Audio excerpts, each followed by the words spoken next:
আজকে আমি আপনাদের সাথে পাউরুটি দুধ দিয়ে কীভাবে মিষ্টি বানাতে হয় সেটা শেয়ার করছি। প্রথমে আমি এখানে 5-6 পিস পাউরুটি নিয়েছি। এখন আমি এটাতে 2 চামচের মতো ঘি দিয়ে দিলাম।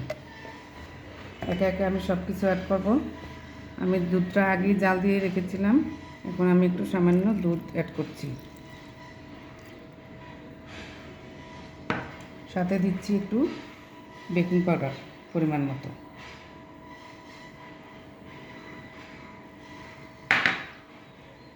গুঁড়ো দুধ দিয়ে দিলাম টেবিল চামচে 2 চামচের মতো।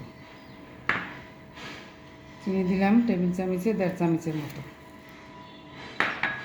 সামান্য 1 চিমটি লবণ অ্যাড করলাম, এটাতে মিষ্টি জিনিসের স্বাদ একটু বাড়ে। এখন আমি এগুলোকে সুন্দর করে মাখিয়ে নেব।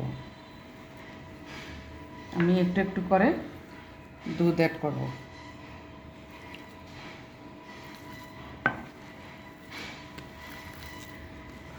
আমি এখন এগুলোকে মাখিয়ে নিচ্ছি।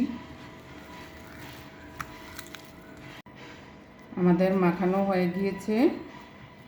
এখন আমরা হাতে একটু ঘি লাগিয়ে আমি এখন এগুলোকে গোল গোল করে শেপ করে নিচ্ছি।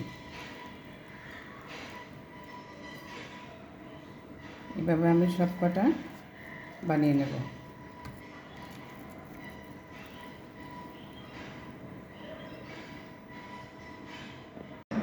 বানানো হয়ে গিয়েছে আমাদের মিষ্টিগুলো। চুলায় একটি প্যান বসিয়ে দিলাম, পরিমাণ মতো তেল দিলাম। এখন আমি মিষ্টিগুলি একে একে ভেজে নেব।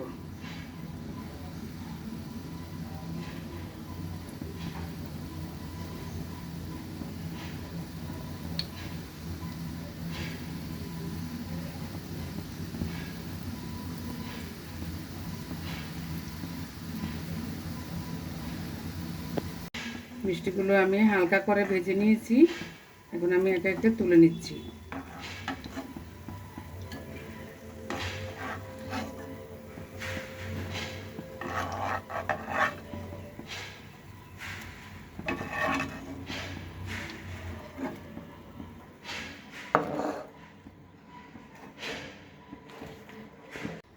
দুধটা আমি জাল করে ঘন করে নিচ্ছি। আমি 3টা এলাচ দিয়ে দিলাম, 1 টেবিল চামচ চিনি দিয়ে দিলাম।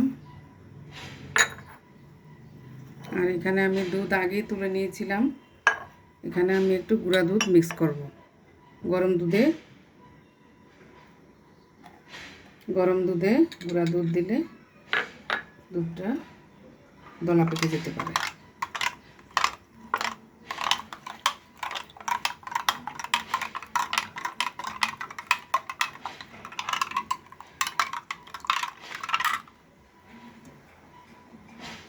দুধটা আমি গুলিয়ে নিচ্ছি।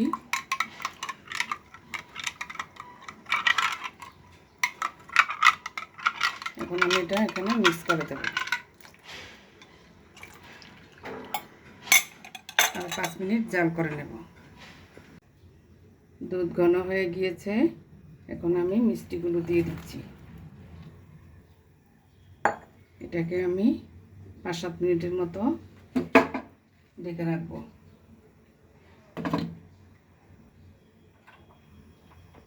তৈরি হয়ে গেল আমাদের মজাদার পাউরুটি দুধের রসমালাই।